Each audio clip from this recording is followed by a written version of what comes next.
Nunca deixe, Senhor Pai, nós nos acostumarmos, Senhor Pai, com coisas tão grandiosas que, Senhor Pai, já não espantem nossa alma. Nós sabemos, Senhor Pai, que com outras coisas, Senhor Pai, nós tendemos a ser assim. Nós podemos ficar maravilhados com uma paisagem, mas se ficarmos naquele lugar, Senhor Pai, um dia, 2, 3, 4, logo, Senhor Pai, começamos, Senhor Deus, a perder aquele senso, Senhor Deus, de maravilha. Mas que, Senhor Deus, a cada manhã, Senhor Pai, ó Deus, o nosso homem interior seja renovado com a beleza de Cristo, e ela seja sempre fresca, Senhor Pai, sempre fluindo da Tua Palavra, Senhor Pai, sempre cheia do Teu Espírito, abrindo mais nossos olhos, em vez, Senhor Pai, de andarmos de uma maneira oposta, Senhor Pai, de um amor, Senhor Deus, para um esfriamento, Senhor Deus, que nós possamos, Senhor Pai, fazer como, Senhor Deus, a oração de Paulo, Senhor Deus, por todos nós, que, Senhor Deus, Tu abra, Senhor Deus, os olhos dos nossos corações e nos fortaleça no homem interior pelo Teu Espírito, para junto podermos conhecer o amor de Cristo, a altura, a largura e profundidade que excede todo entendimento. Portanto, Senhor Pai, nunca haverá um dia que nós, ó Deus, já conheceremos tudo, Senhor Deus. Só Tu podes desfrutar Teu Filho infinitamente, perfeitamente, porque, Senhor Deus, Tu és eterno, o Teu Santo Espírito, mas nós, criaturas finitas, recipientes finitos, somos como um balde jogado no oceano, Deus. Ó Deus, nós somos cheios e o oceano nos rodeia, Senhor Pai, assim é o amor de Cristo. Mas que ao pensarmos, Senhor Pai, nessa imensidão, nunca esqueçamos, Senhor Deus, que a beleza é, ó Deus, para serem vistas, a maravilha, Senhor Pai, para encantar nosso coração, como, Senhor Deus, mesmo um grande peixe no nosso pequeno oceano, no nosso pequeno planeta, mesmo ele não viu todas as maravilhas do oceano, ó Deus, nós muito menos, Senhor Deus, durante toda a eternidade estaremos, Senhor Pai, nos indo para lugares mais profundos, mais belos, ó Deus, que só Tu viste. Como há, Senhor Pai, galáxias sem fim para nós aqui, Senhor Pai, há distâncias imensuráveis, Senhor Pai, que nunca são vistas por nós sabemos e nunca serão, Senhor Pai, nós sabemos que só Tu pode ver toda a beleza infinita do Teu Filho. Mas nós, Senhor Pai, queremos ser levados, Senhor Deus, de galáxia de glória a outra galáxia de glória, de beleza em beleza, por toda a eternidade, sempre encontrando, Senhor Pai, mais encanto na pessoa do Teu Filho. E isso, Senhor Pai, nos transforma, e é isso que buscamos, Senhor Deus, nesta noite, em nome de Jesus. Amém, amém. Nós estamos olhando para as afirmações de Paulo, que descreve o estilo de vida do novo homem, e nós olhamos na semana passada e olhamos hoje pela manhã, e ainda estamos bem no início aqui, não é? E a gente vai ler todo um trecho, mas na verdade esse trecho aqui é um trecho grande, cheio de coisas, e isso continua pelo próximo capítulo, mas nós sempre vamos falar só sobre um aspecto, né? Então diz assim aqui, Efésios 4:25, né, até o 32, portanto cada um de vocês deve abandonar a falsidade, foi o que meditamos pela manhã, né? E falar a verdade ao seu próximo, pois todos somos membros do mesmo corpo. Irai-vos e não pequeis, ou quando ficarem irados não pequem, não deixem o sol se pôr enquanto vocês ainda estão irados, e não deem lugar ao diabo.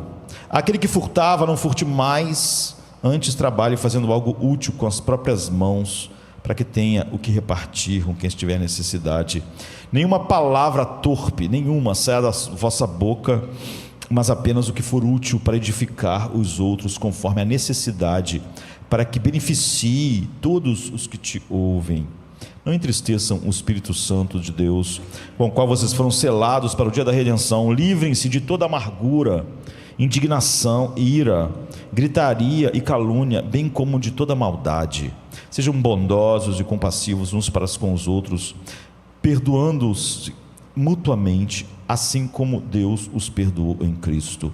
Então a gente começou a olhar para o verso 25, 26 hoje, de manhã nós realmente fizemos a maior parte do que queríamos fazer sobre o verso 25, mas eu quero fazer um pequeno encerramento. Hoje a gente está correndo, tem Santa Ceia, mas há algumas observações finais que eu quero fazer sobre a primeira injunção, e já emendando na segunda e ir até onde a gente puder. E aqui está o que nós precisamos lembrar. Por um lado, eu tentei enfatizar a ideia de abandonar primeiro você deve ser levado a abandonar a falsidade, que significa ser finalmente, pela primeira vez, honesto com Deus. É assim que o homem está se despindo do velho homem e se revestindo do novo. Ele então é honesto com Deus, ele abandona a falsidade, ele pela primeira vez é honesto com Deus, sem racionalizações, e depois ele então é honesto consigo mesmo, antes de poder ser honesto com as outras pessoas. Todo espírito de falsidade deve estar fora, e a gente falou bastante hoje depois disso. Então, depois, falar a verdade ao próximo, e falamos sobre a importância de sermos de como a verdade, a partir do momento que eu abandonei aquilo que gera o medo e a ganância, né? O medo e a ganância é que geram todas as mentiras que nós falamos para Deus, para nós mesmos e para os outros. E eu citei um pregador antigo que falou sobre o casamento. Ele falou sobre o que significava ser um homem de palavra, manter suas promessas, ser coerente, dizer o que quer dizer e sempre querer dizer o que você realmente está dizendo. E ele aponta que o que faz, a gente viu isso, o humano é a sua disposição e capacidade de fazer promessas e manter a sua palavra.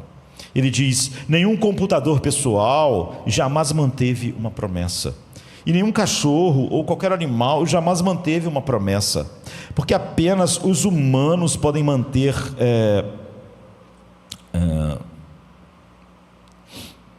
cadê? Eu descostei aqui, saiu tudo de onde eu estava. Nenhum computador pessoal jamais manteve uma promessa, e nenhum cachorro jamais manteve ou animal uma promessa, porque apenas os humanos podem manter promessas. Então, quando você faz uma promessa, você diz: eu tenho minhas necessidades, eu tenho meus instintos, eu realmente tenho uma formação biológica, eu tenho meus instintos, eu tenho meus impulsos. E essas coisas mudam o tempo todo, sabe? Minhas necessidades hoje não são as mesmas de amanhã, ou depois de amanhã, ou daqui a 10 anos. E os meus instintos, os meus impulsos, não são uma coisa fixa. Eles mudam o tempo todo. Mas eu prometo fazer algo. Eu farei isso independente, então, de como eu me sinta. Eu não vou ser controlado por nada a não ser pela verdade de Deus, independente de ser ou não do meu interesse. Eu dou a minha palavra. É isso que faz, ele diz, você é um ser humano. O animal não, ele depende do seu instinto para sexo, para comer. Um homem não. O homem, quanto mais ele é levado ao lugar de ser um novo homem em Cristo, né? Ele está se revestindo do novo e se despindo do velho. Ele não é guiado pelas suas impulsos, seus hormônios, suas fases ou suas necessidades. Então ele pode, mesmo que a necessidade dele mude completamente, manter o que ele disse, fazer. O fato é que vivemos numa cultura onde as promessas não apenas são menos e menos cumpridas, mas elas acabaram sendo vistas como algo ruim, que é melhor não fazê-las. Essa é um dos grandes o grande câncer nos casamentos. As pessoas não podem dizer, independente de como eu estiver me sentindo, independente se minha necessidade mudar, independente, é uma aliança.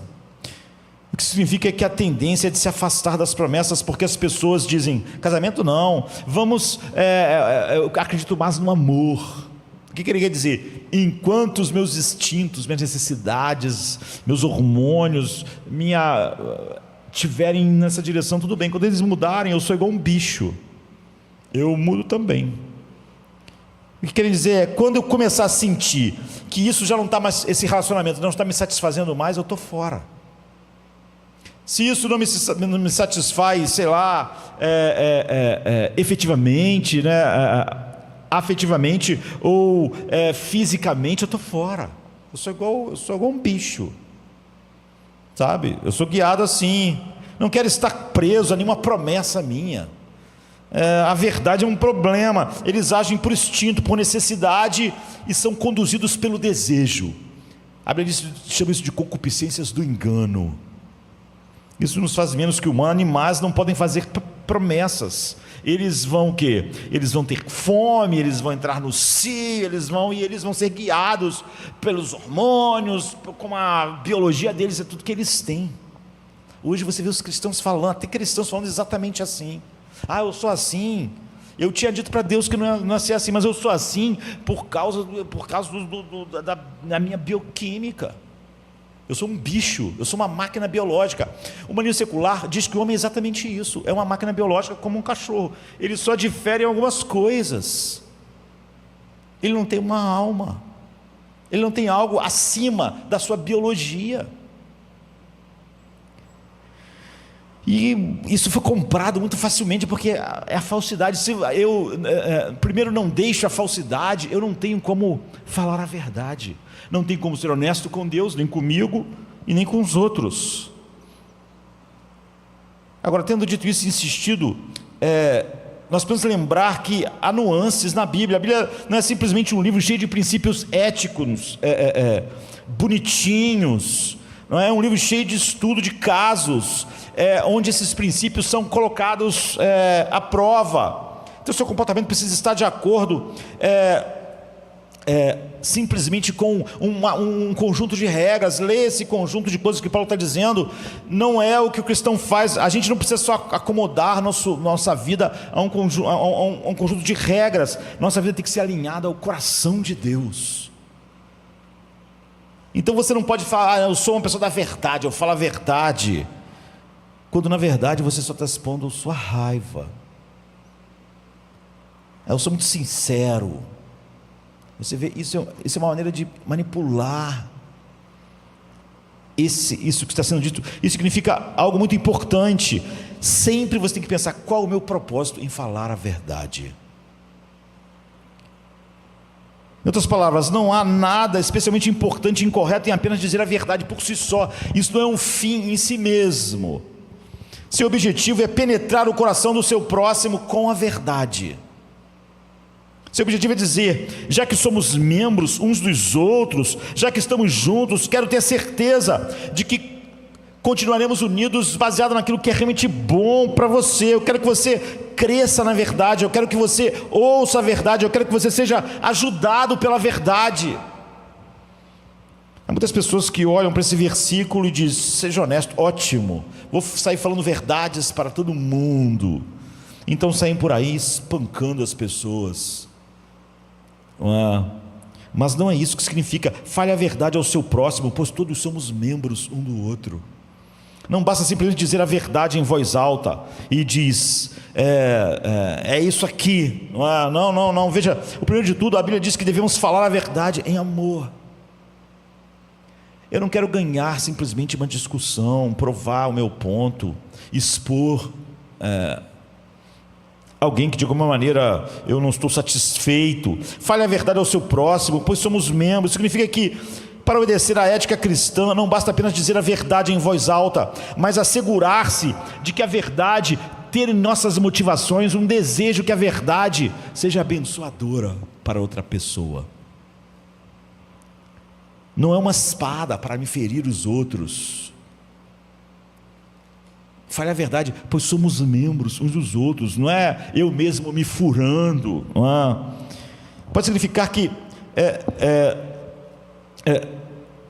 eu podia olhar várias injunções de como as pessoas falam coisas que são verdadeiras, mas que estão completamente em contradição com isso. Como eu disse, não é só se ajuntar a uma questão ética, você está se aproximando do coração de Deus, e às vezes a pessoa está sendo só rude, só desagradável, ela não quer que a verdade realmente abençoe a outra pessoa.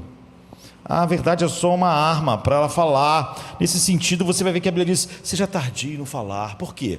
Mesmo sendo a verdade, pense: quais são as motivações que estão te impulsionando? Essa é a maneira de falar que vai realmente, você, mesmo que o outro no fim não goste, mas a tua intenção era só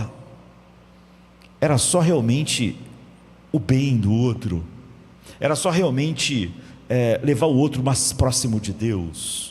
Ou você está com raiva,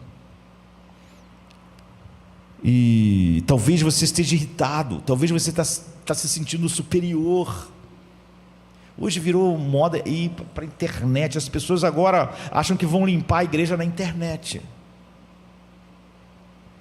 Não é a luta pela verdade. Na maioria das vezes as pessoas só estão querendo algo, e às vezes é algo terrível, né? Popularidade, sei lá, e elas começam a falar e falar. Isso não mostra o interesse, o fim último. A honestidade é sempre um meio para o fim, é isso que é importante. Ela não é o fim último, pronto, falei a verdade, não é isso, ela é um meio para um fim. O fim último, é claro, como veremos mais adiante, refletir quem Deus é na sua vida.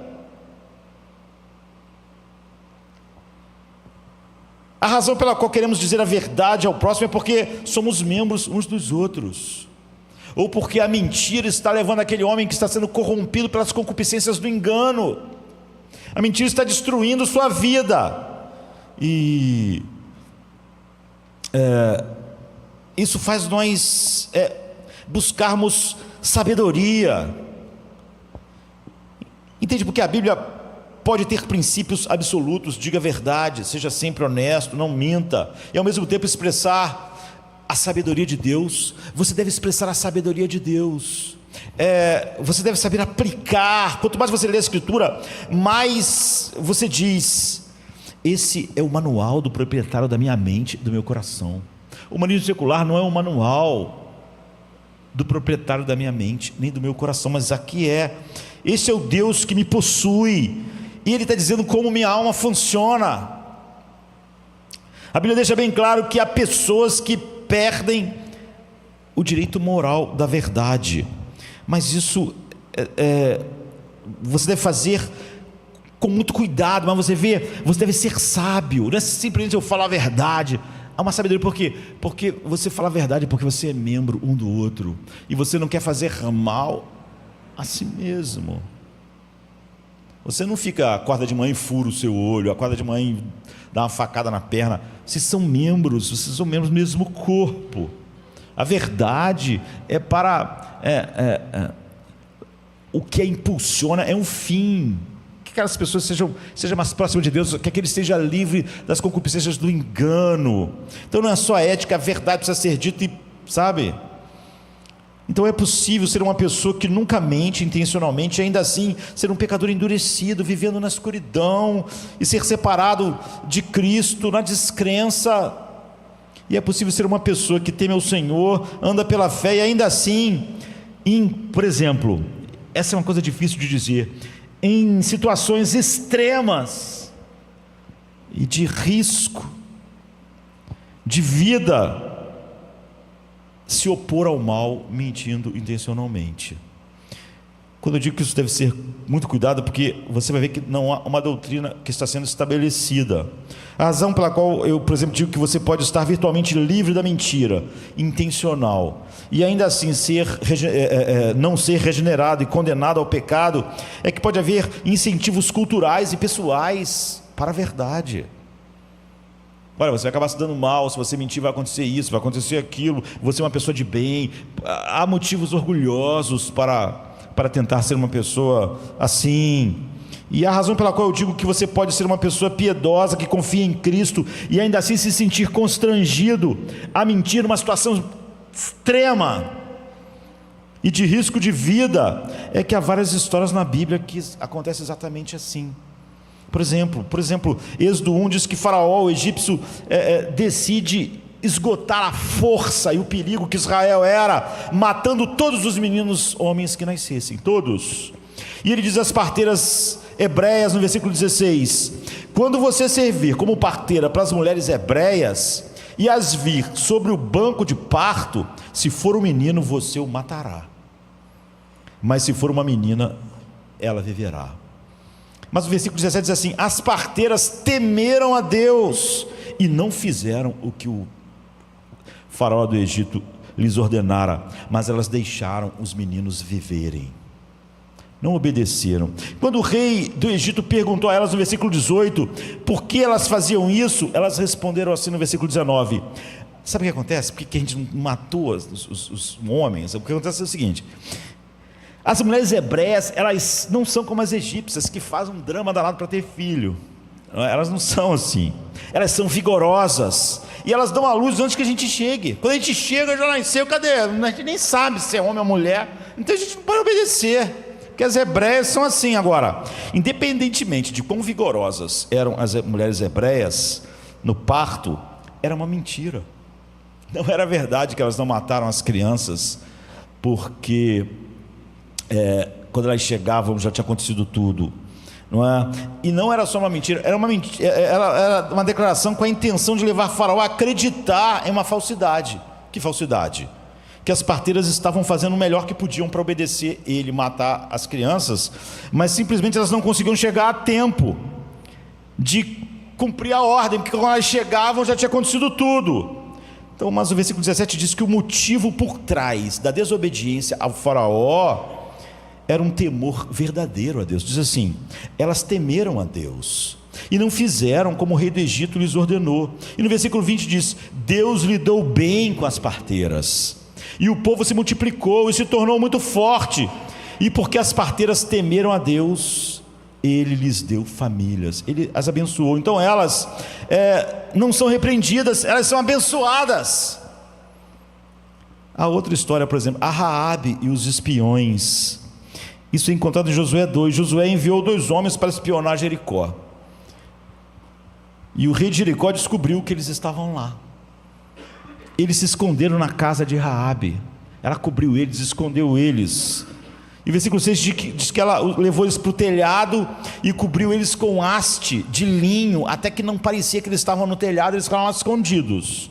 E o rei lá de Jericó, né, queria pegá-los, espias, e matá-los. E quando os mensageiros de reis chegaram de casa em casa, chegaram na casa de Raabe e perguntaram: cadê os homens que entraram aqui? E ela disse: é verdade que homens vieram a mim, mas eu não sabia de onde eles eram. E quando o portão foi fechado ao anoitecer, os homens saíram. Para onde os homens foram, eu não faço a menor ideia. Eu não sei. Eles estavam no telhado dela. Ela cobriu eles com linho. O restante do capítulo conta como ela acreditou no Deus de Israel e implorou pela libertação da sua casa. Nós sabemos como ela colocou lá um sinal na janela. Aí Hebreus 11:31 diz: pela fé a prostituta Raabe não pereceu com os desobedientes, porque acolheu amigavelmente os espias. Então, a interpretação bíblica da sua ação foi que ela foi feita de um coração que creu em Deus. Ela está lá na lista dos heróis da fé. Embora ela tenha mentido para os mensageiros, eles já foram embora, vieram aqui, eu não sabia quem eles eram. E ela sabia. E eles foram embora, quando o portão fechou, eles já tinham ido embora. Eu não faço a menor ideia para onde eles foram. O que nós podemos concluir aqui, queridos? Eu concluo dessas 2 histórias bíblicas que é possível ser uma pessoa que realmente teme ao Senhor, como as parteiras, e que age com fé, como Raabe, e ainda assim se sentir constrangido em uma situação extrema. a se opor ao mal mentindo. Ou seja, alguém simplesmente que quer perpetrar o mal, meio que perde o direito moral à verdade. Ou seja, era como se você estivesse na época da Segunda Guerra Mundial e você visse judeus escondidos e os nazistas atrás deles para levar para o Auschwitz, e você dissesse: não sei, não, me disseram que tem uns judeus escondidos aqui nesta localização, não sei. Você sabe que se você, não, tem que falar a verdade, eles estão ali, eles vão ser levados para a câmara de gás, eles vão ser vítimas as suas vidas vão ser ceifadas, vão ser vítimas da maior crueldade, mas eu tenho que falar a verdade. Eu vi os judeus ali, aquele vizinho está escondendo os judeus, eu vou ter que contar. Agora, por que ele está tocando isso? Para você ver como isso você não está só diante de um coração que realmente está cada vez se parecendo mais com o coração de Deus, em vez de simplesmente estar seguindo uma regra na qual a maldade pode se aproveitar. Não há nenhuma recomendação bíblica para que você minta, nenhuma. Nem aqui a Bíblia faz a recomendação. A razão pela qual isso é tudo o que eu estou disposto a dizer, em vez de responder a pergunta: é sempre certo contar uma mentira? Em que há casos que eu posso mentir, é que em nenhum desses casos, nem em nenhum outro da Bíblia, a Bíblia explicitamente recomenda ou aprova a mentira. As parteiras são elogiadas por temerem ao Senhor e não matarem os bebês. E Raabe dá evidência da sua fé ao dar uma recepção amigável aos espias israelitas, mas sua mentira não é explicitamente elogiada. Então, é óbvio que nós lutamos com a forma de pensar e ensinar esses casos limítrofes. Ou seja, um vilão não tem direito à verdade moral para perpetrar um mal como esse: matar os bebês, matar os espias, matar os judeus. E a única coisa que nós podemos concluir pastoralmente, não podemos colocar isso como uma doutrina, porque você vê, isso é uma inferência, não há nenhuma ordem, nem lugar da Bíblia: nesses casos aqui você vai mentir. Não. O que nós podemos concluir pastoralmente, a coisa mais sábia para mim é reconhecer que no temor de Deus e no caminho da fé, ou na caminhada da fé, santos dignos escolheram se opor aos efeitos do mal, ocultando a verdade de homens perversos, porque sabiam que o objetivo era totalmente perverso, mal. E tendo reconhecido esse fato e essa possibilidade, nós fazemos bem em mudar nossa atenção para a ênfase bíblica esmagadora na condenação de qualquer tipo de falsidade e de mentira. Mas fica para nós aqui que homens com intuitos malignos perdem o direito moral à verdade para perpetrarem um mal, como matar os bebês, matar os espias, ou colocar judeus em câmaras de gás. Então você vê que há uma necessidade de você ser guiado, não é só regras éticas, por sabedoria. Por exemplo, se você vê Provérbios 26 a 12 versículos seguidos, que parece... as pessoas às vezes não entendem que Provérbios é um livro de sabedoria. Ele diz assim: ensina o teu filho no caminho que deve andar, e quando for um homem velho, não se desviará dele. Isso é uma regra geral. Ele não está dizendo que se você ensinar o seu filho no caminho que deve andar, nenhum filho vai se desviar daquele caminho. Não está dizendo isso. Ele está dizendo, como regra geral, se você quer ter um filho que não se desvie do caminho, ensine ele no caminho que deve andar. Mas esse é um mundo quebrado, nem sempre regras gerais funcionam, há exceções. É um livro de sabedoria. O sábio aplica aquilo que é melhor, e na maioria das vezes Se você aplica a sabedoria, fazer exercício faz bem à saúde, faz bem a isso e aquilo. Então, mas você pode fazer exercício e morrer cedo. Então não era verdade? É verdade. Como regra geral, exercícios são bons, mas não quer dizer que sempre eles vão prolongar a sua vida, ou fazer você ter uma vida com qualidade. Há exceções, esse é um mundo quebrado. Há mil maneiras dessas coisas poderem não dar certo, mas como regra geral, se você não fizer, então você vai ter problemas. É assim, não é que você age com sabedoria. Você vai provavelmente dizer, olha, se você trabalha duro, você não vai passar necessidade. Isso é como a regra geral, porque o preguiçoso passa necessidade, como regra.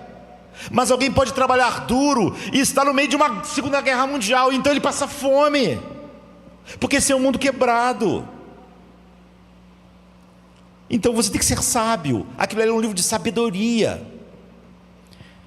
Então, por exemplo, em 26:4 diz: não responda ao tolo segundo a sua astutícia, para que você não se iguale a ele. Mas aí no verso seguinte diz assim: responda o tolo segundo a sua astutícia, para que ele não seja sábio aos próprios olhos. Aí você pensa, não entendi.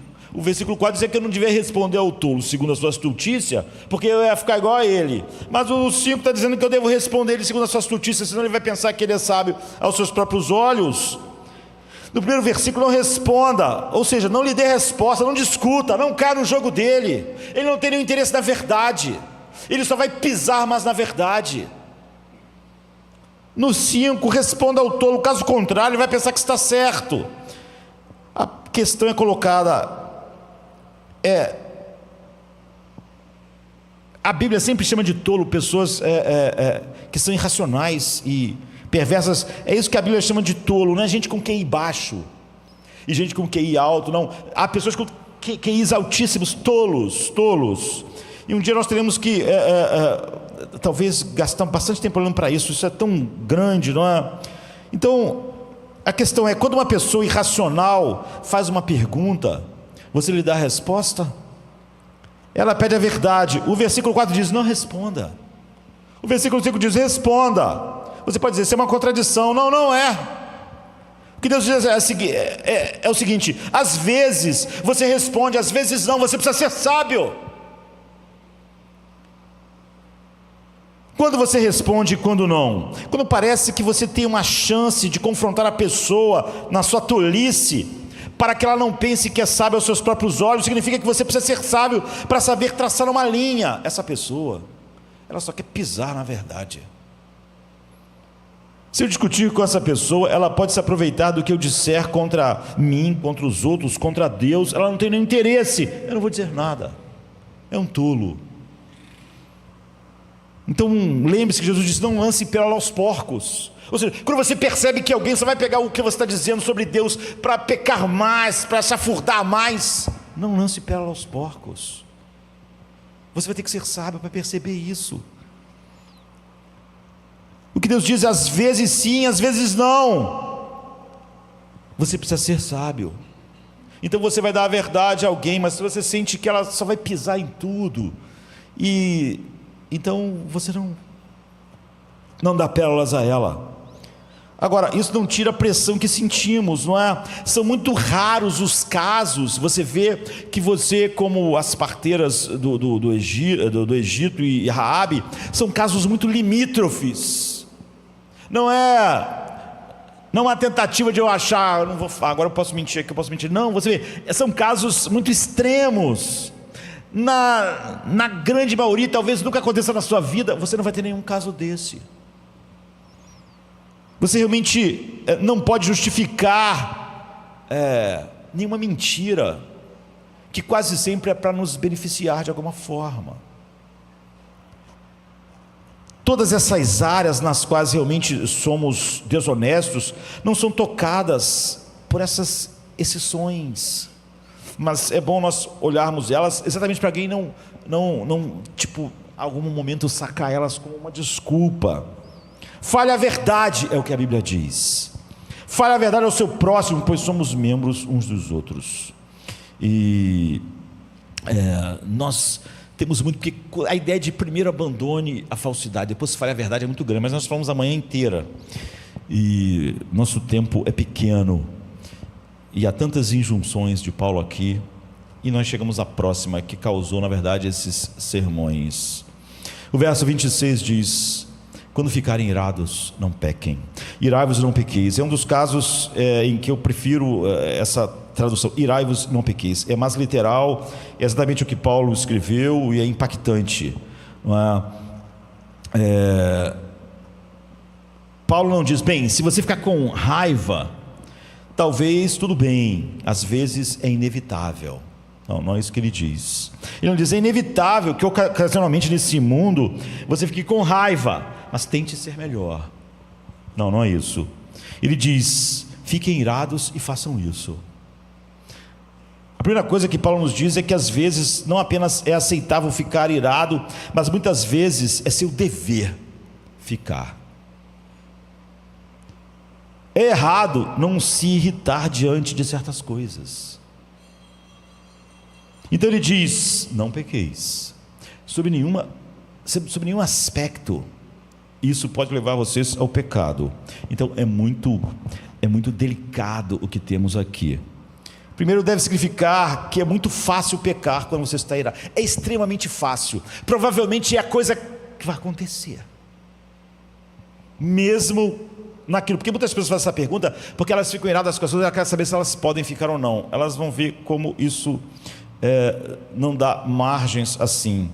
Paulo não diz, por exemplo, alegrai-vos no Senhor e não pequem. Ele não diz, você vê, mesmo quando você vai se irar corretamente, ele diz, mas não pequem, não deixem o sol se pôr sobre a sua ira, mesmo quando não é pecado. Mas ele não faz essa injunção, por exemplo, ele diz, alegrai-vos sempre no Senhor, outra vez digo, alegrai-vos, mas não pequem. Ele não diz isso, porque se alegrar no Senhor não te coloca nessa condição tão próxima do pecado, mas a ira sempre coloca, mesmo quando ela em si não é pecaminosa, quando a maioria é. Por outro lado, também deve significar que é possível então ficar irado e não pecar. Então significa que a supressão ou a negação da ira é errada, não é? A gente precisa ir direto ao ponto. Paulo não diz, bem, todos sabemos que os cristãos se iram, se irritam. Muitas pessoas pensam que se você é cristão, você deve, às vezes até o mundo vai te cobrar o que não está na Bíblia, né? Vai banir o mundo cobra muito da gente o que não está na Bíblia, porque a gente ensina para o mundo errado. O evangelho é pregado errado todo dia.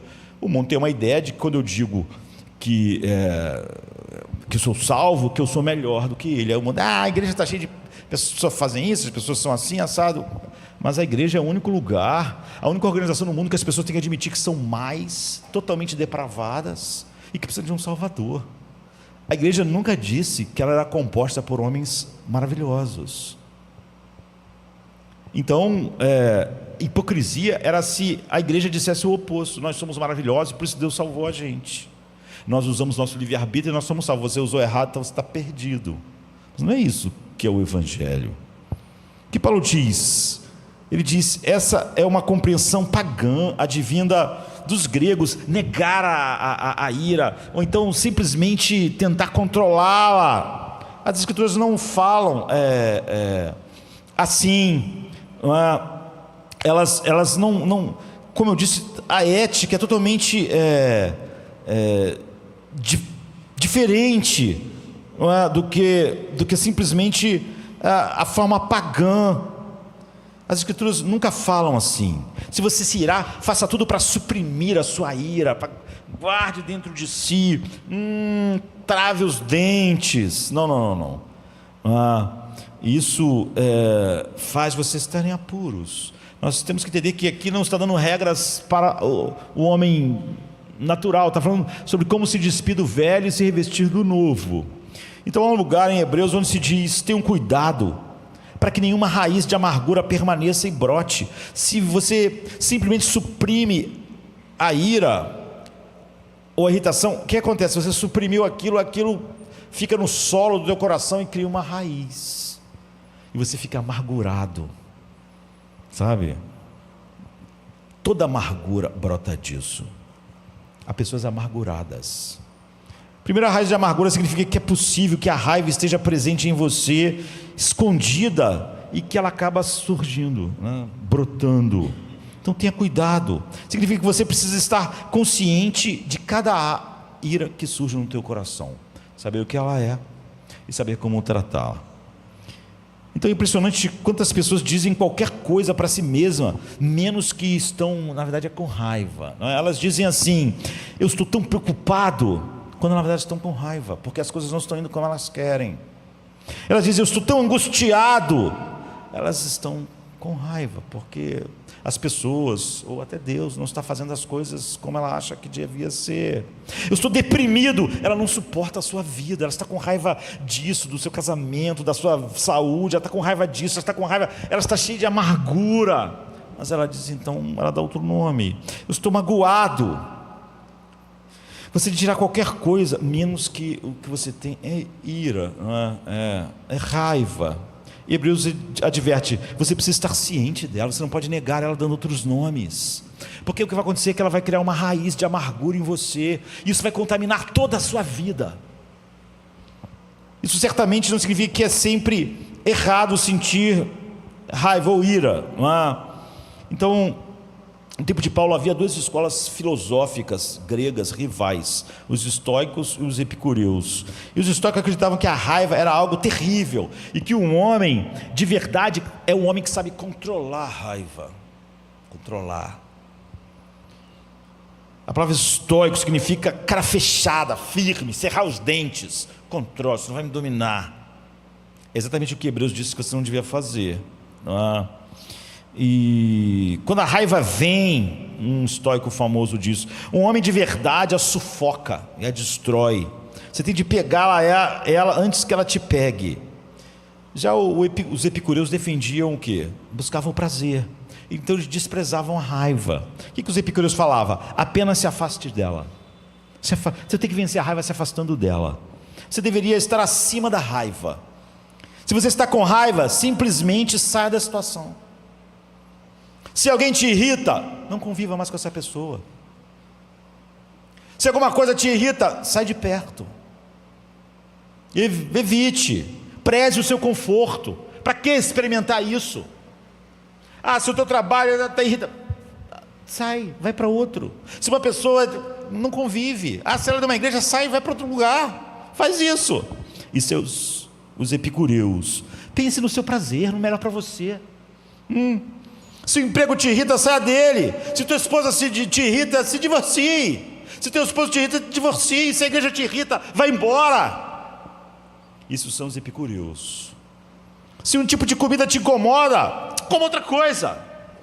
Os epicureus dizem: se você está com raiva, você é um tolo, porque você está mantendo você em condições que você não precisa permanecer, você precisa buscar o seu prazer. Isso aí só está te irritando. Sai. Não lide com isso. Enquanto os estoicos diziam: lide, trave os dentes. Você vê, Paulo diz: nem epicureus, nem estoicos. Porque a raiva, biblicamente, não é algo a ser desprezado ou sempre destruído. Primeiro, que existe a maneira certa de estar irado. E segundo, você tem que lidar com a que não está certa. E não simplesmente se afastar, ou simplesmente travar os dentes, porque isso cria uma raiz de amargura. Tu sempre tem que olhar a ira e lidar com ela, com a ira que não é pecado e com todas, grande parte que é. Então a raiva é realmente, a ira em muitos momentos é boa em si mesma. Como sabemos, primeiro porque Jesus, por exemplo, manifesta: Deus é um Deus que está irado todo o tempo. Deus Deus do céu manifesta a sua ira contínua contra todo o pecado dos homens. Deus está irado com os ímpios todo dia, todo o tempo. Em Romanos 1,18 está escrito: a ira de Deus se manifesta, se revela no presente, contra toda a impiedade e injustiça dos homens. Aí tem que ter cuidado, né? Todas essas afeições humanas que são colocadas em Deus são só uma maneira de nós entendermos, não é? Deus é simples, Deus é muito mais complexo, Deus é imutável. Deus, por exemplo, é bendito eternamente em si mesmo.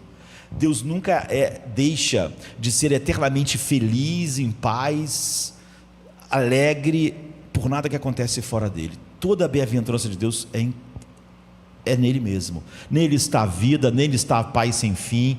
Nós não somos assim, não é? Paulo, por exemplo, em 2 Coríntios mostra que a igreja em Corinto, ao se dar conta de um grave pecado entre eles, na membresia, sentiu indignação, eles se alarmaram. Quanta ira, quanto zelo tomou vocês contra o mal, indignação, zelo, alarme, prontidão, até que isso tivesse consertado. Então isso foi a ira que operou neles, uma indignação contra o que eles tinham feito, contra o que estava acontecendo, e houve um arrependimento. Então, a ira é a capacidade de agir energicamente contra o mal. Se a gente pudesse dar uma definição assim, ela é colocada em nós por Deus, é parte de sermos a imagem dele, portanto é algo precioso. E a gente pode colocar de outra maneira. É estranho pensar assim, se você foi criado em um meio cristão, talvez você tenha ouvido que Deus ou não se ira, porque isso é o humano secular, Deus é amor, Deus tal, né? As pessoas vão ter sempre dificuldades com o inferno, mas também você vai, por outro lado, a Bíblia vai dizer, Deus se ira o tempo todo, mas nós não nos iramos com o que Deus está irado a maior parte do tempo.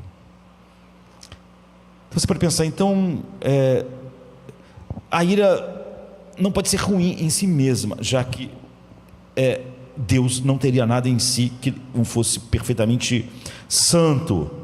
Então, a ira é a energia liberada para defender algo e para atacar algo que ameaça aquilo. É uma energia para destruir aquilo que destrói algo que é precioso.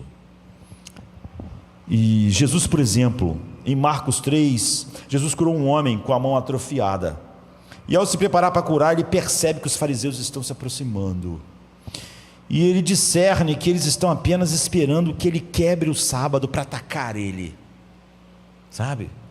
E então eles estão esperando que ele viole as regras do sábado, que eles mesmos inventaram. O legalismo é assim, inventa um monte de coisa, depois quer que todo mundo cumpra, né? E eles queriam dizer, viu, se ele fosse que ele disse que não ia quebrar o sábado. É isso. E diz o texto que Jesus ficou cheio de indignação, ficou irado. Agora analise, Jesus se irou, não poderia estar errado, não é? Agora, o que Jesus estava defendendo? Ele defendia a lei de Deus, o sábado, que era um mandamento para o bem do homem, mas que o legalismo distorceu e transformou num instrumento de medo e de justiça própria. Justiça própria, sou melhor do que você. Então Jesus libera a sua ira contra o mal, dizendo, é lícito fazer o bem no sábado? Ele ficou irado, mas é isso que ele fez. E ele curou o homem na frente deles, dizendo, Deus fez o homem para o sábado, não o sábado para o homem, o sábado para o homem, e não o oposto do que vocês estão fazendo. Era uma indignação justa. A Bíblia mostra situações nas quais é absolutamente errado não se irar. Irar-se é seu dever nesses casos. Sua incapacidade de se indignar com o mal, que é o pecado. Por que todo mundo se indigna contra o crime? Porque crime, como eu já disse, é contra o homem, mas pecado é só contra Deus. Então, quando há pecado e não há crime, a gente sempre tenta, mas cada um tem a sua liberdade, eu entendo, eu sou cristão, mas não acho errado. Alguém vê assim, não acha assim, acha assado. Mentira, não há nenhuma indignação. A Bíblia diz que Paulo estava em Atenas, e o seu espírito ficou irritado quando viu a idolatria naquela cidade. Mas o que ele fez? Foi lá e brigou com todo mundo? Ele pregou o evangelho. Mas você vê, ele se irou, aquilo era uma desonra completa a Deus, uma sociedade completamente contrária a Deus. E Jesus se irava assim. Deus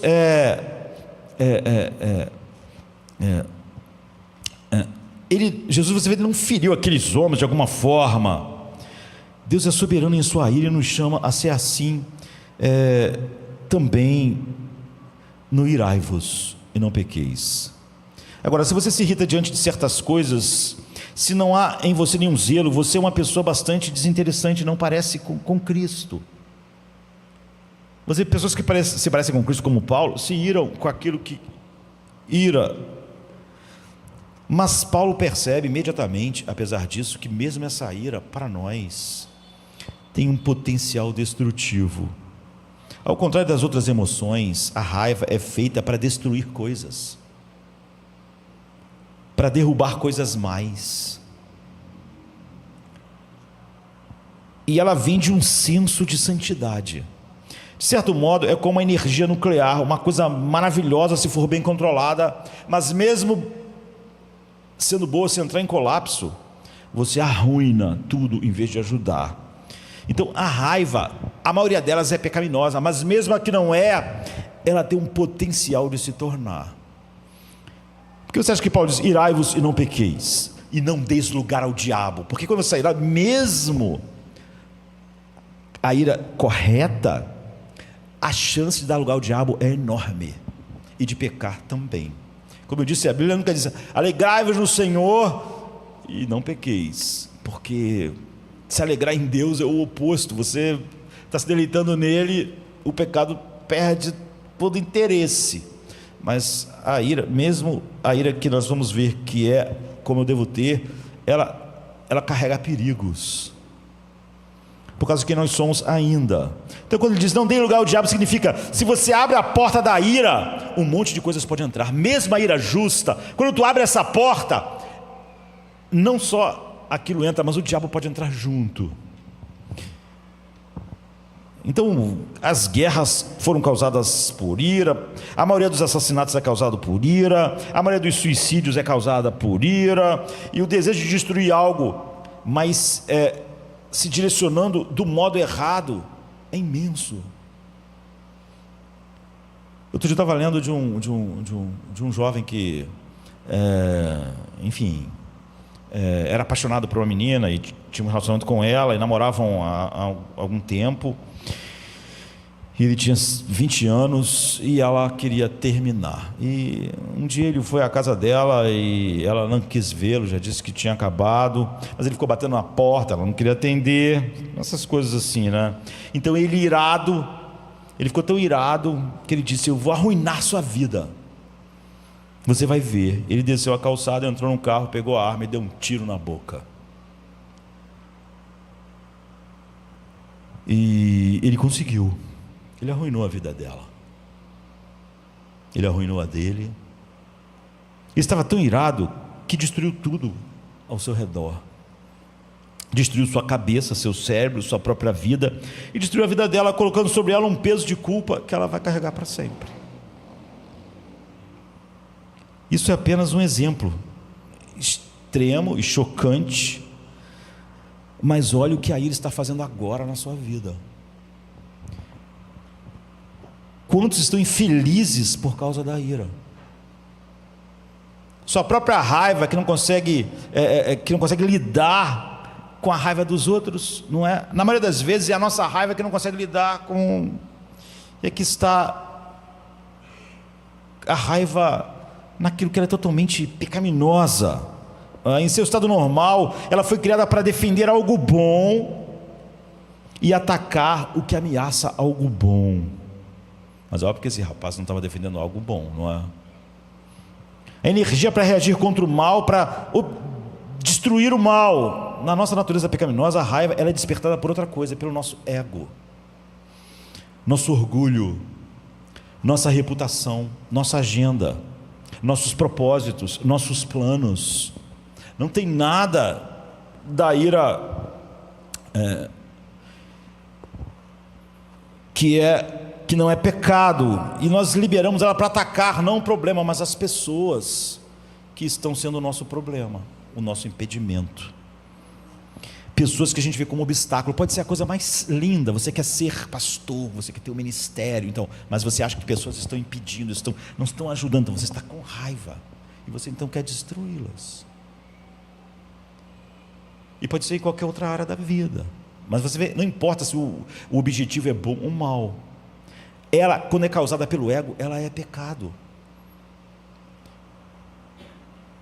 Para falar isso de forma mais concreta, você pode pensar numa coisa bem comum que pode acontecer com qualquer um de nós. Pense a maior parte do problema que os pais às vezes têm com os filhos. Às vezes o pai fica irado. Funciona mais ou menos assim. Primeiro você imagina que você vai ter uma noite tranquila e livre para finalmente ler aquele livro que você queria ler, e você passa a semana toda pensando nisso e valorizando demais aquele momento de tranquilidade que você vai ter, quem sabe para ver uns filmes, para ler um livro bom, enfim. E quando você chega em casa, a tua família, entre aspas, te ataca com pedidos, com problemas, com brigas, teus filhos. Então teu sangue começa a ferver. Por quê? Porque em vez de encher a tua mente com o valor dos seus filhos, lembrando que eles crescem rápido e vão embora, e eles não estarão aqui por muito tempo, reconhecendo o quão importante é gastar esse tempo ali, não é? E não na tua noitinha livre que você tinha pensado em tranquilamente ler o seu livro, ver o seu vídeo, que isso não é tão valioso. Você se concentra apenas no teu desejo egoísta. Cheguei, trabalhei, quero ficar tranquilo lendo meu livro. Só isso que eu quero, é pedir muito isso. Ficar quieto num canto lendo o livro. Então, dessa forma, eu defendo o meu tempo livre e não o bem dos outros. Não estou pensando se aquilo é bom ou mal. Eu os ataco. Eu falo de maneira estúpida, dizendo que eles que resolvam suas vidas, que eu quero um pouco de tranquilidade, que eu não suporto aquela coisa. O que ele deveria fazer? O que essa pessoa deveria fazer? Deveria sentar e dizer: o que eu estou defendendo? É o meu ego e o meu orgulho. Quando você percebe isso, você deve se arrepender imediatamente. Se meus filhos estão sendo tolos, mentindo, agindo errado, eu devo me irar, não porque eles estragaram minha noite, mas porque a mentira e essa intriga entre eles o tempo todo irá destruí-los. Ao entender isso, ao alinhar minha raiva com o propósito correto, e não defender meu ego, minha noite tranquila, lendo meu livro que eu estava precisando, eu queria, mas o bem dos meus filhos, eu posso mostrar uma indignação justa, se eles estão fazendo algo errado. Posso dizer, isso é errado se você agir assim. O que acontecerá quando você, na escola, quando você cresce, quando você se relaciona com as pessoas, se vocês agem assim? Como será o seu casamento no futuro? Enfim, isso é uma ira boa. É meu dever me irar contra o pecado que prejudica meus filhos. Se, porém, eu apenas suprimo minha raiva e eu explodo, porque eu estou cansado, eu quero um pouco de tranquilidade. Ninguém vai me dar um pouco de tranquilidade? Quero ler meu livro. Se eu suprimo, eu destruo a mim mesmo por dentro. A raiva é um equilíbrio muito delicado, e é por isso que precisamos pensar muito a respeito. Aqui está o ponto principal. Lembre-se de que Paulo apresenta os versículos 25 a 32 como estudo de caso, ilustrando como é se despir do velho homem e ser revestido do novo. Ele está dizendo, esse é o estilo de vida deles. Vocês devem se revestir do novo homem. É assim que vocês vão lidar com a mentira, a verdade e com a ira. A maneira de derrotar a mentira e a ira não é simplesmente dizer: não minta, não fique irado, mas lembre-se quem você é. Você se reveste do novo homem. Você não deve dizer simplesmente: não fique com raiva, que horrível, que cristão fica com raiva assim, está errado, você não pode, você é melhor do que isso. Isso é suprimir. É isso que o autor de Hebreus está dizendo. Aí eu aguento isso um dia, eu aguento um mês, 2, um dia eu explodo, não aguento mais. Em vez disso, lembre-se da sua posição em Cristo. Paulo diz: você está se revestindo no novo. Por exemplo, é assim que eu devia falar comigo mesmo nessas ocasiões. Eu não posso ser vingativo em nenhuma situação. Por quê? Porque se Deus fosse vingativo comigo, onde eu estaria? Você vê, eu estou me revestindo do novo. É assim que eu lido com a ideia de retalhar. Não é dizendo, retalhar é errado, você tem que suprimir, você tem que cerrar os dentes, não retalhe, aí eu fico amargo. Deus se irou contra o meu pecado, mas Ele derramou sua ira sobre o pecado em Jesus na cruz. Ou seja, Ele usou a sua ira para destruir o que estava me destruindo na cruz. Só quando eu faço isso, a minha ira está correta, você vê. Eu tenho que pensar assim, para não agir como os filhos, quando eram pequenos, de maneira correta. Não adianta simplesmente falar assim: pare, você precisa se controlar com seus filhos, porque você não pode. Isso não ajuda em nada. Isso não é se revestir do novo. Isso é como as pessoas ensinam isso em todos os aspectos da vida. Você vai ver sobre pornografia, sexo, a juventude e tal. Sempre é uma represa, aquilo explode.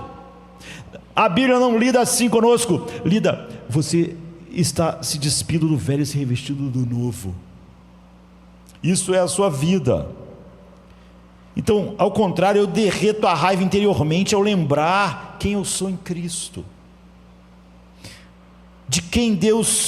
do que Deus é para mim, como Ele me tratou. É isso que é se revestir do novo homem. Quando a gente fala sempre está na cruz, aos pés da cruz, não é verdade. Não serei juiz, não ficarei amargurado, perdoarei essa pessoa. Deus é meu juiz, Ele é o juiz de todos. Eu não preciso ser o juiz. Está vendo o que eu estou fazendo? Eu estou pregando o Evangelho para mim. Isso é ser revestido do novo homem. Sem pensar em quem Deus é e quem eu sou nele, eu não consigo superar a raiva. O máximo que eu posso fazer é criar uma raiz de amargura dentro de mim. Então Paulo diz: não deixe o sol se pôr sobre a sua ira. Que declaração incrível. Nunca deixe passar nem a ira justa passar um dia. Ou você está dizendo: faça isso imediatamente. Se foi provocado, perdoe. Sempre analise a sua ira. Leve isso à luz do Evangelho e lide com isso. Por exemplo, Mateus 18. Lembre-se da dívida enorme que Deus perdoou em você. Então perdoa a pequena dívida. Em vez de você simplesmente falar: eu tenho que perdoar, ou então eu vou... Pense em Mateus 18:9. Leia de novo a parábola. Lembre-se dela. Deixe ela encher você e se reveste de novo homem. Você vai ver que no final, não deixe que sua mesmo justa indignação se transforme em amargura, ou você dê lugar ao diabo. Não adianta dizer: olha, eu não devo ficar com raiva, porque dizer essas coisas, eu não devo fazer isso, não devo fazer aquilo, não é se revestir do novo. Não funciona. Mas dizer: eu não tenho mais direito de guardar rancor, eu não tenho direito de fazer justiça com as minhas mãos, porque Deus me tratou dessa forma. O perdão deve ser concedido, mesmo antes de ser sentido. Como a verdadeira fé também às vezes é antes. Quando você tem a fé, você não sente logo paz, alegria, mesmo que você não sinta. Você deve crer no que a palavra de Deus diz. Você não precisa sentir primeiro para conceder, mas por causa do que Deus fez por mim, Ele não se lembra mais dos meus pecados. Eu não vou trazer esse assunto de volta. Eu achei extremamente sábio. Outro dia João estava pregando aqui e disse que ele e Luísa, quando fala sobre qualquer assunto, mesmo assunto que está acontecendo, que é errado, comenta, mas diz: não vamos falar mais sobre 20 minutos sobre isso, não vamos ficar deixando isso crescer. Quando isso não deixar o sol se pôr sobre aí, é isso. Você não vai deixar, não vai ficar alimentando e refugando e remexendo. Você sabe que aquilo, mesmo estando certo, tem um potencial enorme de virar um pecado na sua vida. Você logo traz o Evangelho para o assunto, rápido, extremamente sábio, não é? Então, não põe o sol sobre a vossa ira. E você precisa começar a aprender a debater com você mesmo. Não vá dormir antes de combater, trazer o Evangelho. Por que estáis assim, minha alma? O Evangelho diz isso, aquilo, até que você sinta que está livre. Lide com isso. Vá até Cristo e olhe para Ele sangrando e morrendo na cruz para que você fosse perdoado. Medite nisso até que o seu coração derreta em perdão, até que Ele quebrante, faça você se compadecer de quem ofendeu você, como Jesus se compadeceu de todas as ofensas que você cometeu sobre Ele, levando-o a perdoar livremente. Mas naquele dia, trate com o Evangelho, com aquilo, trate. Então, só então vá para a cama e deite a sua cabeça no travesseiro e durma o sono dos justos, né? Como as pessoas costumam dizer, eu diria dos santos, porque você tem o direito de fazê-lo, porque você está agindo de acordo como o próprio Filho de Deus agiu, você terá agido em sua vida como o próprio Deus agiu em relação a você. Então ele diz: cuidem para que nenhuma raiz de amargura permaneça. Então deixa eu, antes de nós encerrarmos, fazer um pequeno resumo disso, que esclarece um pouco mais. Então há duas afirmações sobre raiva no versículo 26. Pelo menos duas afirmações sobre a raiva. Há um tempo para ficar com raiva, irado, e o tempo sempre é curto. Mesmo a ira, que não é causada pelo meu ego, nunca o tempo deve ser longo. E há bons motivos para ficar com irado, mas nenhum motivo para guardar rancor, nenhum. Não deixe o sol se pôr sobre a sua ira. Significa que o dia da sua ira, Estius, alguém de muitos séculos atrás disse que o dia da sua ira seja o dia da sua reconciliação, ou seja, o dia da sua paz. E se a reconciliação for possível, às vezes não é, mesmo assim, não acaricie a sua ferida, é o que a Bíblia está dizendo, nem nutra vingança, nem guarde rancor, porque Satanás entra por essa porta. Por isso Paulo diz: não des lugar ao diabo. Ele adora a porta chamada rancor, e se ele encontrar essa porta na sua vida, ele entra, e ele traz todo tipo de amargura para a tua vida. Você vê, eu estava falando do rapaz que foi no carro e deu um tiro em si mesmo. Ele traz todo tipo de amargura para a sua vida. Essa porta é a porta do diabo. Então, esses dois pontos, pense: há um momento para ficar irado e o tempo é curto. Há um momento para ficar irado. Primeiro, há um tempo para ficar irado. Irai-vos e não pequeis. Então, como a gente viu, nem toda ira é errada para o homem, mas a maior parte é claramente errada, não é? O versículo 31 diz que toda amargura, a gente vai ver só depois isso, porque está lá na frente, né? Que toda amargura, ira, sejam tiradas de vós. Qual é a diferença entre a boa e a raiva? Nós vimos duas características da boa ira, e ela é baseada em Deus, é por causa de Deus, e ela é misturada com tristeza. Então, se você quer saber se a ira que você está sentindo é a ira do irai-vos, que não é pecado, então ela tem que ser baseada em Deus, e ela sempre tem que estar misturada com tristeza. Ela é baseada em Deus. Tiago 1, 19 e 20: todo homem seja pronto para ouvir, tardio para falar e tardio para se irar, porque a ira do homem não opera a justiça de Deus. Em outras palavras, devemos ser tardios para a ira, porque a ira que surge repentinamente é muito provavelmente meramente o nosso ego, que não realizará a justiça de Deus. Mas se nós formos tardios para a ira, se governarmos assim nosso espírito com o Evangelho e considerarmos o assunto cuidadosamente à luz do Evangelho, então nossa ira, se vier, pode ser a própria ira de Deus. Ou seja, nossa ira pode ser devido ao fato de que o caráter de Deus é desonrado, e não tem nada a ver comigo, não tem nada a ver com eu não tive a posição tal, aquela pessoa me fez isso, aquela pessoa me fez aquilo, não tem nada a ver com o meu ego.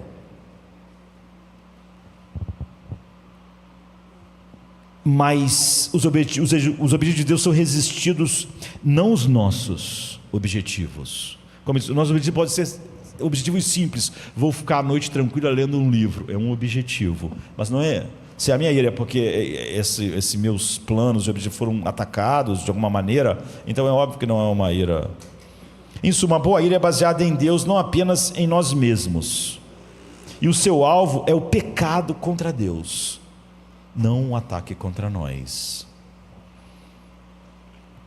e ela tem que ser misturada com tristeza. Essa é a segunda característica da boa ira, é que ela é misturada com tristeza. A única instância que você tem, por exemplo, disso é a mesma história que eu contei. Os fariseus se opuseram firmemente a Jesus. A Bíblia diz: Jesus olhou para eles irado e entristecido com a dureza do coração deles. Você vê, há pouco tempo eu estava vendo um vídeo na internet tão prejudicial à vida espiritual, tão prejudicial ao evangelho falado por um pastor, tão prejudicial à glória de Deus, que eu fiquei irado. Se eu pudesse, eu destruía aquele vídeo.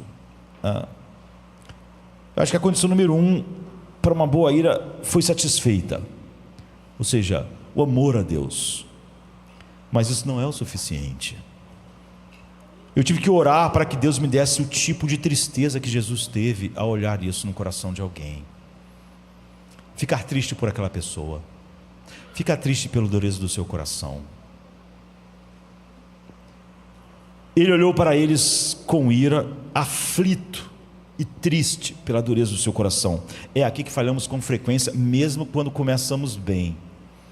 Nossa tristeza pelo pecador é queimada no zelo da nossa raiva contra o pecado. Uma pessoa faz algo errado e ficamos com raiva, mas não há tristeza pela dureza dela. Não queremos que ela seja realmente, não estamos com o coração quebrado para que ela seja levada ao arrependimento. E ficamos com raiva da pessoa mesmo, queremos que ela fosse tirada. Deus podia tirar essa pessoa, tirar ela está atrapalhando a verdade, ela devia ser fulminada. Senhor, não quer que peçamos fogo do céu para que caia sobre essas pessoas. Não há tristeza. Eu não estou triste com a dureza do coração que levou alguém que diz que está falando em nome de Deus chegar àquele ponto.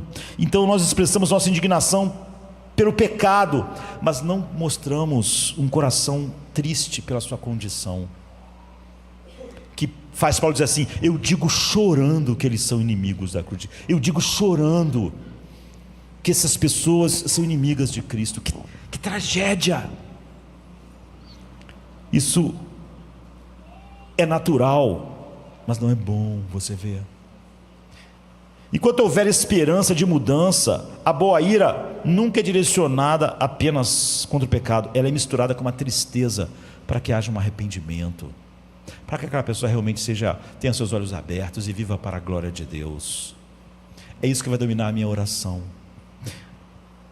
E a segunda coisa é que o tempo para ficar irado é curto. Então há um tempo para ficar irado, e essa é a primeira coisa que você vê no versículo: diz: fiquem irai-vos, mas não pequem. Mas o tempo, mesmo para essa ira, que não é pecado, ele é curto. Não deixe o sol se pôr sobre a sua ira. Isso significa o quê? Não está falando sobre o sol se pôr literalmente, quer dizer que o esquimó lá, o pessoal do norte, que fica 6 meses de dia, ele pode ficar 6 meses com a ira até o sol se pôr.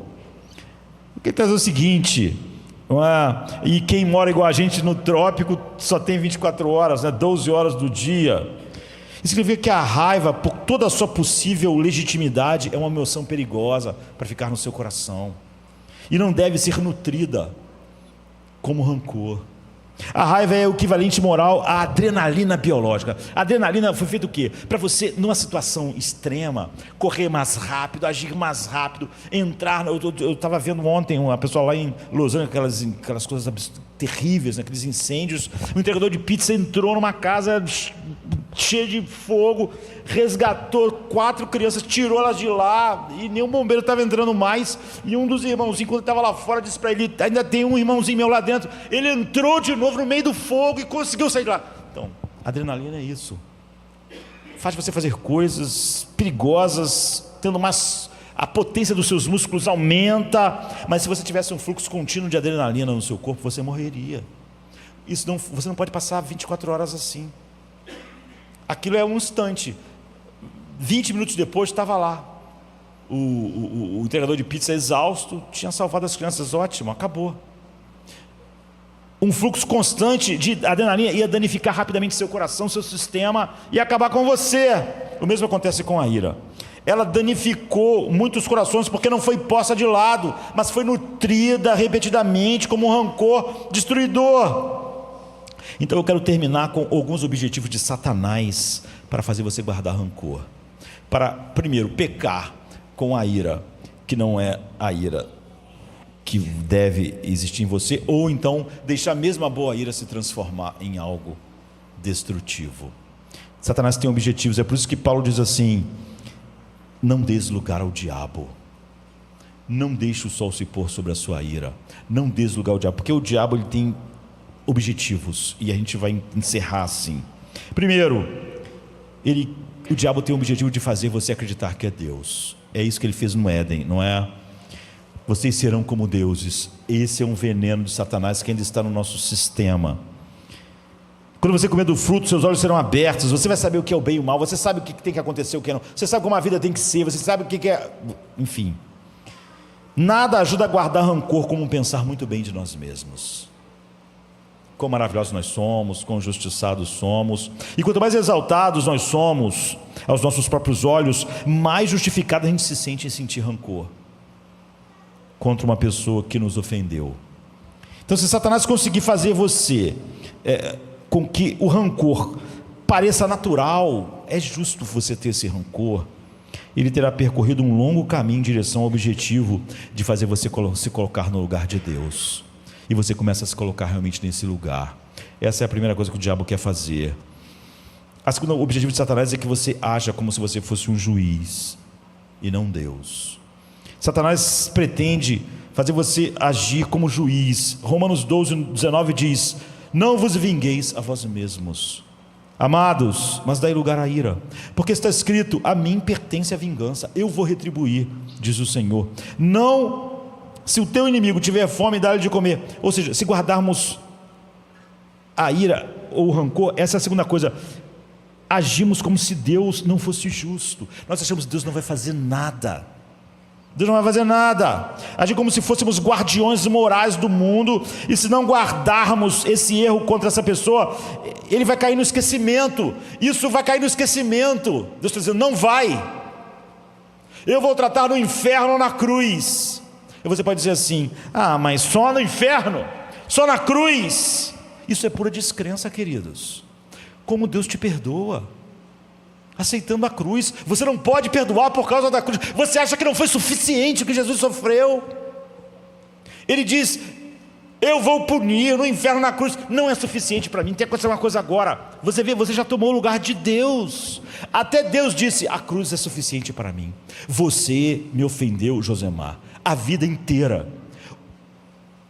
A minha ira ardeu quando você era um filho da ira. Eu tinha colocado no inferno, e só por causa da cruz, e mais nada na tua vida, eu te tomo como um filho. A cruz é suficiente para Deus. Mas há pessoas que dizem: não, tem que acontecer alguma coisa. Não, mas Deus, mas só na cruz ou no inferno. Você está dizendo: não é suficiente. A justiça de Deus não é suficiente, porque a cruz não é suficiente para o que essa pessoa me fez. E nem o inferno é suficiente, eu tenho que fazer alguma coisa. Ele diz: não é? Como a gente viu, a mim pertence a vingança, eu retribuirei. Se você acreditar nisso, você é livre do veneno de que você é um Deus e que você deve fazer. A vingança pertence a Deus, por isso Ele retribuirá. Se você não acreditar que Ele vai retribuir, ou se você acreditar que a retribuição não é suficiente na cruz ou no inferno, então você vai querer retribuir. Então, guardar rancor é se colocar no lugar. Em terceiro lugar, você faz a cruz de Cristo parecer tolice. Tudo que você cantou, tudo que você diz que crê, está sendo jogado no lixo quando você guarda o rancor. Satanás tem o objetivo de fazer Jesus parecer tolo no que ele fez. Então Efésios 4, 32 e depois o 5:2 diz assim: sede um para com os outros benignos, compassivos, perdoando-os, como Deus também perdoou vocês em Cristo, só por causa do que Ele fez. Sede, pois, imitadores de Deus como filhos amados, andai em amor como também Cristo nos amou e se entregou por nós. O poder que nos liberta de guardar o rancor é que na cruz Cristo desfez a ira de Deus contra nós. Então Paulo diz: como Deus fez, se Deus pode olhar tudo o que você fez contra Ele, e só pela cruz disse: estou satisfeito. Perdoe como Deus perdoou, ou seja, perdoe por causa de Cristo. Porque é assim que Ele te perdoa. Ele não te perdoa porque você melhorou, porque você é melhor. Você continua sendo uma criatura que merece o inferno de Deus. Então por que Ele não te coloca no inferno? Por causa de Cristo. Então por que você deve perdoar essa outra pessoa? Pela mesma razão. Perdoe como Deus perdoa em Cristo. Cristo na cruz foi suficiente para Deus te perdoar. Como não pode ser suficiente para você? Você é maior do que Ele, mais justo, mais santo. Pecaram contra você mais do que pecaram contra Ele. Se a cruz foi suficiente para Ele, perdoe como Ele perdoa. Como Deus perdoa? Só na cruz. Não é 90% na cruz e 10% porque Zemar se tornou uma pessoa maravilhosa. Só por causa da cruz. Perdoe só por causa da cruz. Essa é uma razão suficiente para Deus. Tem que ser para você, senão você se colocou como Deus, o diabo entrou pela porta. É assim que Satanás traz a cruz de Cristo ao desprezo, está dizendo, não é suficiente nem para o pecado que essa pessoa comete contra mim, então você jogou no lixo. Então como pode ser suficiente contra todos os pecados de todos os eleitos contra Deus? Em quarto lugar, cultive o diabo quer que você cultive a desunião no corpo de Cristo. Satanás visa cultivar isso. Provérbios 15, 18 diz: o homem de temperamento explosivo provoca contendas, mas o paciente acalma a contenda. Você vê como eu estava falando daquele teólogo. São animais que são controlados apenas pelos seus instintos, pelos seus hormônios, pela sua bioquímica. Você é um ser humano. Cristo é o ser humano perfeito. Ser revestido novo é cada vez ser mais humano, como o homem foi feito. Porque as pessoas dizem assim: errar é humano. Não é verdade, esse verso está errado. Porque parece que o ser humano tem como condição errar. O ser humano caído errar é uma característica dele, mas não humano como Deus fez. Errar não é humano. Errar é pecado, é diabólico. O homem como Deus fez e como você está sendo transformado, o único homem que foi o homem, o filho do homem, então ele não tinha erro. Errar não é humano, errar é pecaminoso. Mas em João 17, 23, Jesus disse que a unidade na igreja é uma evidência para o mundo da realidade do que nós vivemos. Então nós devemos entender que, apesar de jamais haver uma perfeição entre nós, ainda assim, como nós nos relacionamos, é uma evidência do revestir-se do novo. E o diabo quer que não haja evidência nenhuma. Não é que haja pouca evidência, que não haja evidência nenhuma. Em quinto lugar, para esmagar os cristãos quebrados em mais horror. Satanás tem o objetivo de esmagar os cristãos quebrados até que eles sejam deprimidos e inúteis. Paulo conta sobre um caso de disciplina na igreja em Corinto, na qual a parte ofensora se arrependeu. Foi horrível, mas se arrependeu. Então Paulo dá um conselho: então vocês devem se voltar para perdoá-lo e confortá-lo, ou ele pode ser dominado por uma excessiva tristeza. Então eu imploro a vocês, reafirmem o amor por ele. Ele se arrependeu. Não, mas hoje em dia as pessoas, a primeira coisa que elas falam: não adianta se arrepender, porque se arrependeu. As pessoas, elas estão num lugar oposto desse espírito aqui, não é? Então vocês devem se voltar para perdoá-lo e confortá-lo, e ele deve ser, senão ele vai ser dominado por uma tristeza que não é segundo Deus. Se agora que ele se arrependeu, vocês não agirem de maneira apropriada, a tristeza que vai dominar ele é uma tristeza segundo o mundo, vai levá-lo à morte. Então eu imploro que vocês reafirmem o amor por ele. Foi horrível, ele devia ser disciplinado dessa forma. Eu falei sobre isso, mas agora reafirmem o amor por ele. Ou seja, o fardo da vida são tão grandes às vezes que o rancor de alguém contra nós pode ser a gota d'água que transborda. Paulo está dizendo: se vocês colocarem agora, mesmo depois de arrependido, um peso sobre o rancor de vocês contra ele, então ele pode ser destruído por isso. Você pode destruir uma pessoa guardando rancor contra ela. A própria obra de Satanás é essa, desde Caim contra Abel. Ele ficou com tanto rancor, tanta amargura, tantas coisas. Ele matou o seu irmão, porque o culto dele não foi aceito. Ele fez um culto como nós estamos fazendo. Ele achou que o culto de Caim, de Abel foi aceito, e que o dele não foi aceito. Sabe o que ele fez? Ele matou o irmão. O culto dele não é melhor do que o meu. E em sexto lugar, Satanás estimula isso para te ajudar a te destruir. Finalmente, Satanás vai te ajudar você a se destruir. Satanás sempre joga fora suas ferramentas no final. Ele te usa para jogar fora. Ele promete a lua, entrega a miséria. Quando o servo implacável foi jogado na prisão, Jesus disse aos discípulos: assim também meu Pai Celestial fará a vocês, se vocês não perdoarem a seu irmão de coração. Você vê que a Bíblia está dizendo: vistam-se do novo homem. O que nos traz de volta para onde começamos, do coração, de sua natureza, a fonte purificada, a boa árvore. É sobre isso que Paulo está dizendo, não sobre algumas regras. A única maneira de obter vitória sobre a ira é se despir da velha natureza. Não há outra forma. O mundo não pode te ajudar, nem o humanismo secular. É se despir da velha natureza corrompida pelos desejos do engano, pela a mente entenebrecida pelos corações duros, o engano de Satanás, e se revestir da nova natureza, agindo de acordo com a verdade. E a verdade de que nenhum de nós é tão exaltado que possamos justificar nosso rancor. Nós não somos tão grandes que haja uma justificativa para o nosso rancor. E a verdade é que a vingança pertence a Deus, e Ele resolverá realmente todas as coisas. Se você não crê nisso, você vai ficar amargurado. Se você crê, você vai ficar em paz. A verdade é que a cruz de Cristo é a sabedoria e o poder de Deus, não loucura.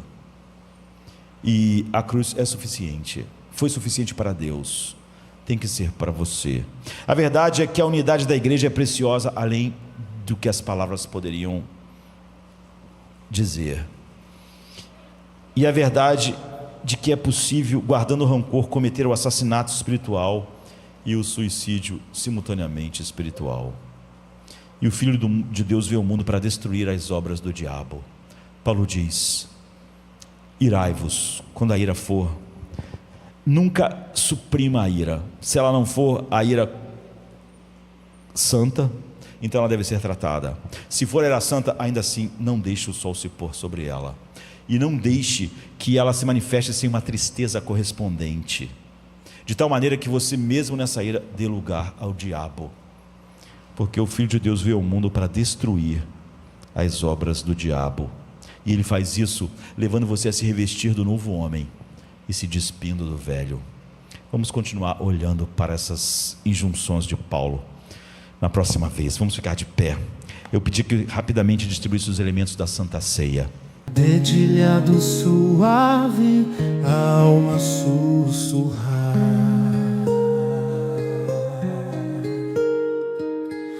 Lembranças ecoam, começam a falar.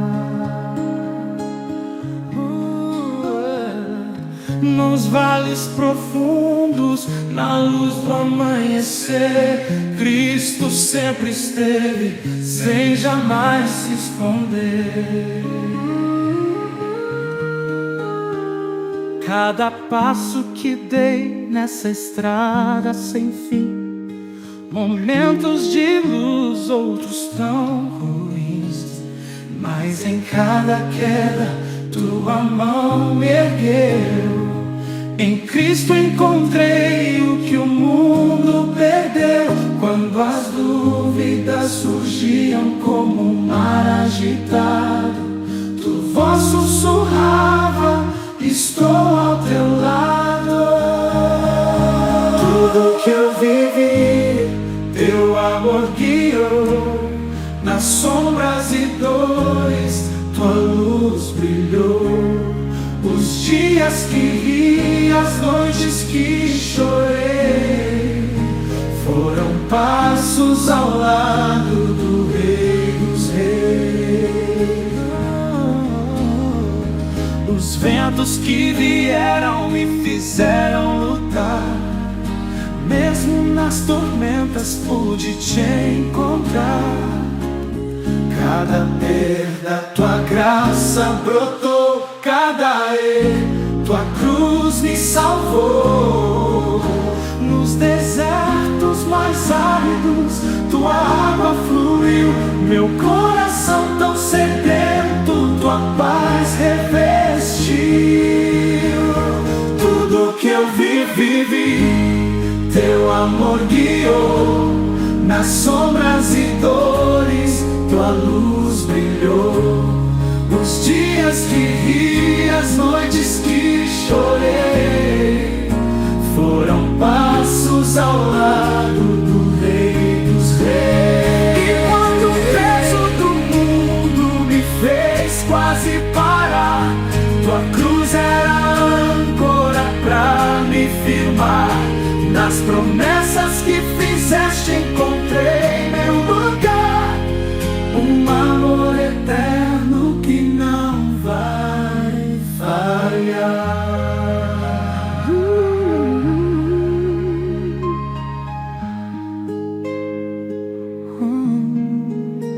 Cada sonho desfeito, cada nova visão foi moldado em Cristo, firmou meu coração.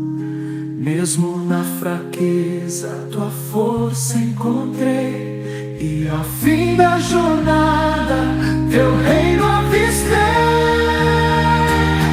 Tudo que eu vivi